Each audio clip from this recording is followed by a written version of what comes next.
Coaching लेनी चाहिए या नहीं? इसका सीधा जवाब है हाँ। तो सेल्फ़ स्टडी करनी चाहिए या नहीं? इसका सीधा जवाब भी है हाँ। ना तो सिर्फ सेल्फ़ स्टडी से निकलने वाला है, ना ही सिर्फ कोचिंग से निकलने वाला है।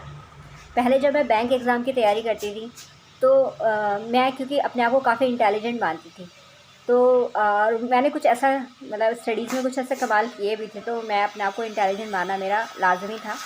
बट हम कभी कभी इतने ओवर कॉन्फिडेंट हो जाते हैं कि हमें किसी दूसरे की काबिलियत को समझ पाना मुश्किल होता है। कोचिंग की काबिलियत मैं आपको सबसे अच्छी ये बताती हूँ कि उन लोगों के पास, जब मैं बैंकिंग की तैयारी कर रही थी तो मैं घर पे बहुत अच्छे से प्रिपेयर करके जाती थी, लेकिन मेरा बैंक के एग्ज़ाम में हो नहीं रहा था, सिलेक्शन नहीं हो पा रहा था।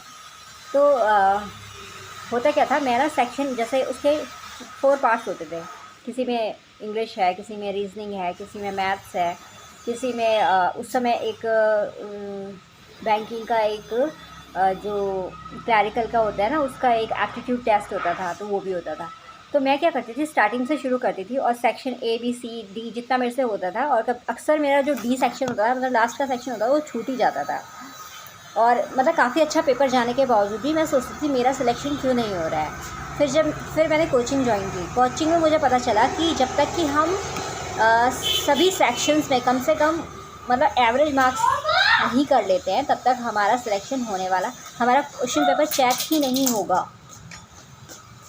अब क्वेश्चन पेपर चेक नहीं होगा तो सिलेक्शन कैसे होगा? लेकिन अगर आप सोच रहे हैं कि आप कोचिंग जा रहे हैं और आपका सिलेक्शन हो जाएगा, तो ऐसा भी नहीं है। सेल्फ स्टडी भी करनी पड़ेगी आपको।